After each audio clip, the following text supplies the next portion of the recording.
Hello there, Father Dan here with Father Julz. Now, his formal name, I'm going to have to look at this because to be able to say it, it's Father Julio Siriaco Barameda Buena.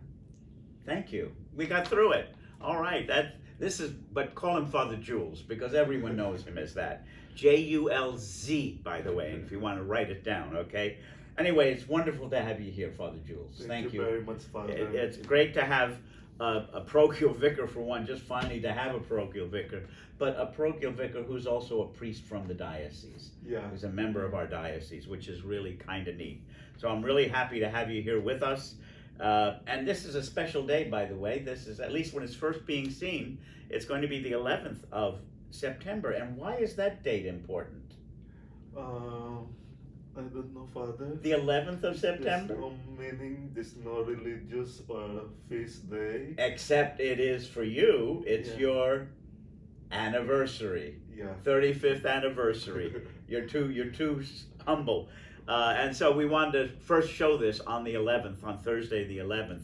You may see it later. It's possible you'll look at this later on. But anyway, that's when this is being shown to you. So it's great to have you here with us, Father Julz. Thank you very much, Father. What kind of family do you come from? How many people, how many brothers and sisters do you have? We are 8 in the family. Woo! And the 6, and my parents are already deceased. God bless them. But all of us here, we are all here in the United States. Yes, I remember you told me that. I was surprised. And then I was wondering, well, why then are you going back to the Philippines? Except you have a lot of family there too, don't you? Yeah, I have my nephews and nieces, and of course my classmates. Yeah. My friends are all in the Philippines. Yeah. How often do you get to visit your family? Occasionally, Father, if there is a very important occasion that I have to attend to the family, then I have to go. Yeah. And if I'm homesick, I have to go also. Well, you do get to your brothers and sisters. Which one of them lives closest to you here? The one at Tennessee. In Tennessee, So, okay. But we are so close. Yeah. We have FaceTime, Yeah. availability of FaceTime. Then after we talk together, and we always say, "I love you." Yes. And Because we are very close. That's a good way to close always. Now, you were ordained a priest in the Philippines, right? Yeah. And how young were you when you first started being serious about thinking about being a priest? You know, the one who has vocation is my parents and my grandmother. When we passed by the seminary, when I was just a small boy, they will show to me the seminary. Here is your future school. Well, you get a good education there, though, don't you? You got a good education there, and you were ordained in the Philippines. What city? I was ordained in our hometown because we are celebrating 400 years of our parish church, Saint Bartholomew. 400 years. Yeah. We're just barely at 25. Just barely past 25 and approaching 30. Wow, that's something. So, what made you decide to become a member of this diocese in the end? What made you decide to stay here? My father is what call that? U.S. Scout during the Japanese time. Okay. And he was given the privilege to come to United States with my mom and my youngest brother, and he petitioned us all to come to United States, and I'm the first one who came to the United States. But my Archbishop is a Dominican, very strict. He doesn't want us to leave the Philippines, or else we will never come back. But when the Carmelite Archbishop, Father, he said that the church is so huge. Wherever you go, you can serve the Lord. Right. I will allow you to go to United States as long as you will help us financially here in the Philippines. Yeah. That is something that often there is help needed there. Yeah. You have vocations, but not always enough money to be able to Yeah. get through the training. Whereas here we have the money to do it, but we don't have enough people stepping forward, which might be a reminder to everyone out there to support vocations. And that's interesting. You talked about your father. He was a scout for the Americans during World War II. World War Yeah, II. I mean, I know many of us are. I can remember.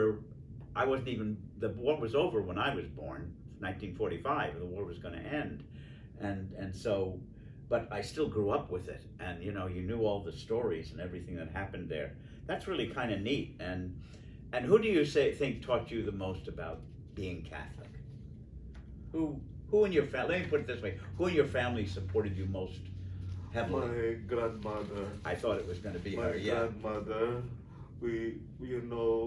It's unbelievable that you will not believe this, that we go to mass 4 o'clock in the morning. We have 4 o'clock mass during weekends. So I'm I'm her bodyguard. Mm-hmm. I tell you that my first communion is not my first communion because That's happened. my Yeah. grandma will always give me a part of the sacred host. But I think it's not a sin for her. No. But I developed that liking for the Eucharist. Yes. Because I was trained to come with her and receive the communion, even though I'm not yet prepared for it. So I think I'm brainwashed by my grandmother, just bringing me to the church without telling me anything. Mm-hmm. Just she prayed so hard, go to church every weekend or sometimes daily masses. Then I developed that. Yeah. It's interesting when you mentioned your grandmother just passing at the very beginning, and I can tell you that my grandma Heiser was living with us at my home when I was growing up, and it was, Danny, can you get up and take me to church, because we had to walk from where I was. It was about a mile walk, and she could still move back then and get around, so that was no problem. But it got me getting up, and for me, I wanted to sleep in. I've not seen 4 o'clock in the morning. Well, let's put it this way: I've seen 4 o'clock in the morning more from the other side than from the morning side. But I mean, my grandma Heiser, I know, had something to do with my connection with the church a lot. I always sort of grumbled a little bit, but in the end, I found that there was something in the Mass that touched my heart. Who's your favorite saint? Saint Teresa of Lisieux. Lisieux, yes. Well, she's one of mine too. Yeah. She was a cloistered, but she became a patroness of missionaries. Yes. So she prayed a lot for all the missionaries, and I think I love her. It's amazing how much she did. I know, she's wonderful, and it's amazing how much she did, and she died at age 24. Young, very young. I mean, we just celebrated Father Carlo, Carlo Acutis, yes, and he was 15 years old when he died, but he had still had such a huge impact. And so, and God bless her, Teresa, 24, Saint Elizabeth of Hungary, 24 years old, she died, and did so much. It's amazing. You don't have to live to be my age to be to be a saint, that's for sure. And what do you like to do on do you have any hobbies or anything you like to do just when you're on your day off, just to relax? In the Philippines, I am collecting stamps. And, good for you. And coins and money. Then I played. He doesn't mean collecting money as to make his bank account bigger. He means the bills and the things there, yes. The old monies and coins. Then I played ping pong. I led it from the seminary. Mm-hmm. because we have a principal who is Daughters of Charity. She was Mhm. so strict, principal, a nun, but she was so strict.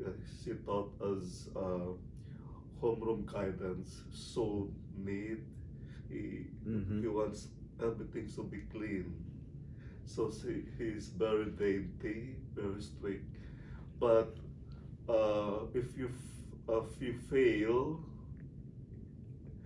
then you want to recover, you have to play ping pong with her. Oh boy. If you Playing cannot, ping if pong you with cannot some- answer, with if the- you cannot the- answer her question in Oh. the school, then you want to You played pass. yeah. I have to play. You played a lot of ping pong, huh? Okay, we know how you were in the seminary then. Anyway, well, folks, I hope you will get to know Father Julz better. He is a joy to live with and to work with.